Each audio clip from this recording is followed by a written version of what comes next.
पहली बात तो राहुल गांधी को ये बात आज पता चली है कि बिहार में अनारक्षित वर्ग के लोग 85% हैं। यही शायद कारण है कि बिहार में कांग्रेस की ये दुर्दशा है। कोई भी लीडर को जो या किसी भी दल के कोई लीडर जो जमीन से जुड़ा है उसको ये आंकड़े बिल्कुल मालूम है, पहले से पता है, इसमें कोई नई बात नहीं है। 35% यहाँ अति पिछड़े रहते हैं, 25% ओबीसी का 25-27% ओबीसी का यहाँ की संख्या है, दलित यहाँ 18% है। ये अगर राहुल गांधी को कल पता चला है तो मुझे आश्चर्य भी है और शायद यही वजह है कि उनकी पार्टी की ये दुर्दशा है बिहार में। उनको जमीनी हकीकत का शायद उनको अंदाजा नहीं है। दूसरी बात, अगर उन्होंने ट्वीट में ये कहा है कि मैं कराऊंगा, तो मैं आपके माध्यम से उनसे आग्रह करूंगा कि साहब आपकी सरकार थी और आपने जनगणना कराए थे, वही आप जारी कर दीजिए। आज राहुल गांधी जाकर धान के खेत में रोपनी अगर देखने लगेंगे, इसका मतलब ये थोड़ी कि धान की रोपनी आज से हो रही है।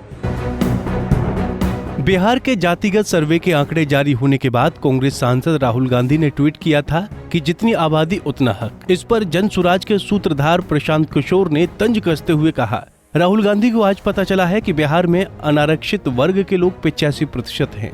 यही कारण है कि बिहार में कांग्रेस की ये दुर्दशा है। पहली बात तो राहुल गांधी को ये बात आज पता चली है कि बिहार में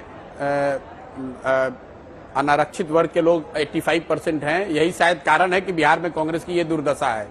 कांग्रेस के कोई भी लीडर को जो या किसी भी दल के कोई लीडर जो जमीन से जुड़ा है उसको ये आंकड़े बिल्कुल मालूम है, पहले से पता है, इसमें कोई नई बात नहीं है। 35% यहाँ अति पिछड़े रहते हैं, 25% ओबीसी का 25-27% ओबीसी का यहाँ की संख्या है, दलित यहाँ 18% है। ये अगर राहुल गांधी को कल पता चला है तो मुझे आश्चर्य भी है और शायद यही वजह है कि उनकी पार्टी की ये दुर्दशा है बिहार में। उनको जमीनी हकीकत का शायद उनको अंदाजा नहीं है।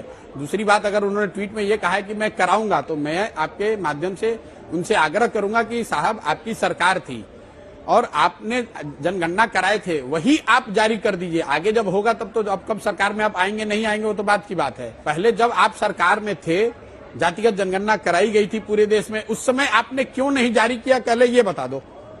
और राहुल गांधी आज जगेंगे, उससे कोई कुछ बदल थोड़ी जाएगा भाई। आज राहुल गांधी जाकर धान के खेत में रोपनी अगर देखने लगेंगे, इसका मतलब ये थोड़ी कि धान की रोपनी आज से हो रही है। वो जो देश, वो राहुल गांधी के लिए नई बात हो सकती है कि वो धान की खेती कैसे होती है, रोपनी कैसे होती है, ये देखने गए हैं कैमरा लगा के। देश का बहुतायत लोग जानते हैं कि धान की खेती कैसे होती है। बता दें कि राहुल गांधी लगातार राष्ट्रव्यापी जातिगत जनगणना की मांग कर रहे हैं।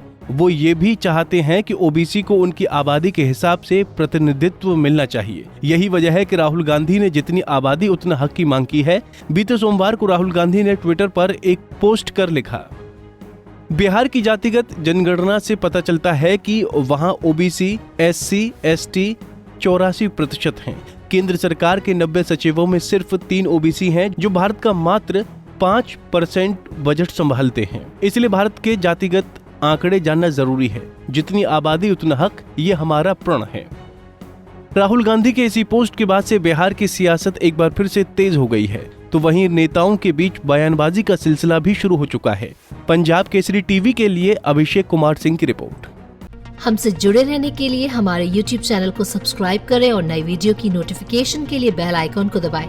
अगर आप ये वीडियो Facebook पर देख रहे हैं तो लाइक जरूर करें और ज्यादा से ज्यादा शेयर करें। धन्यवाद।